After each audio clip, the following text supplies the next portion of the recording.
Aqui a gente não está tratando sob um viés moralista ou moral, Tempo de ainda que o liderança. debate, obrigada, ainda que o debate sobre ludopatia seja absolutamente legítimo quando abordado sob a lógica de saúde pública. E é nessa chave que ela deve ser encarada, no nosso ponto de vista. Também não é verdade que a regularização dos jogos de azar, da forma como está sendo proposta, garante mais arrecadação para o Estado brasileiro, o que vai haver um remanejamento. Dinheiro que poderia ser gastado em outras áreas do consumo vão ser gastos nessa área, só que a arrecadação vai se manter a mesma, só que com uma outra prática. E se existe de fato uma preocupação com a geração de empregos, é necessário parar de vez com essa lógica fiscalista, revogar a reforma trabalhista, por exemplo, que achata salários e colocou o Brasil numa estagnação e no aumento do desemprego nos últimos anos no Brasil. E aqui também a gente não está falando de tirar da ilegalidade uma prática, porque esse projeto, ao contrário do que disseram, transforma o que hoje é uma contravenção penal em crime.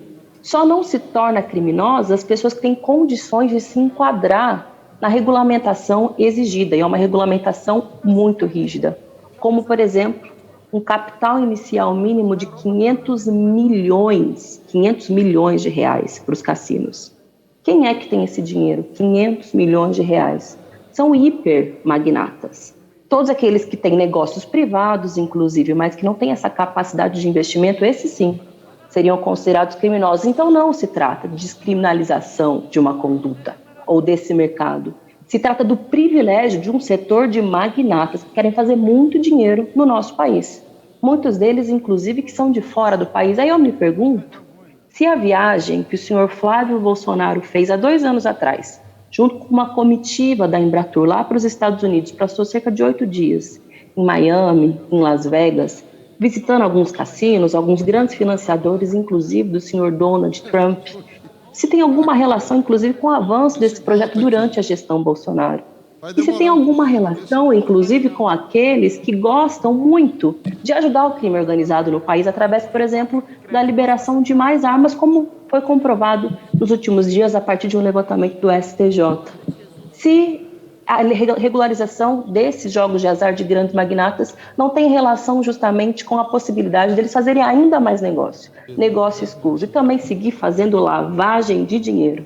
Não existe regulamentação, não existe fiscalização, existe uma autofiscalização, fiscalização privada. O mercado se autorregulamenta. Peraí, se de fato fosse uma regularização, uma fiscalização, por que é que não se propõe que todos se enquadrem sob a ótica da Caixa Econômica Federal, das lotéricas, por exemplo? Já existe jogo no Brasil, existe arrecadação direta e investimento direto para a população brasileira. Não é disso que se trata. Está se regulamentando o mercado, como eu disse, para grandes magnatas, facilitando a lavagem de dinheiro, facilitando o crime organizado. E repito, não é à toa que isso se dá durante a gestão do governo Bolsonaro. Por isso, a nossa bancada não pode concordar com que um projeto como esse avance, principalmente quando ele é baseado em mentiras, em falácias que só visam fortalecimento de um setor do capital que não vai gerar mais emprego, que nunca esteve preocupado com isso. Está preocupado em ganhar mais dinheiro e esconder, lavar dinheiro na cara da população brasileira. E eu acho fundamental que, mais adiante, o senador Flávio Bolsonaro possa, inclusive, explicar suas relações e as relações da sua família com esses magnatas estrangeiros e qual é o real interesse de muitos dos parlamentares em levar adiante um projeto tão nefasto como esse para a economia e para as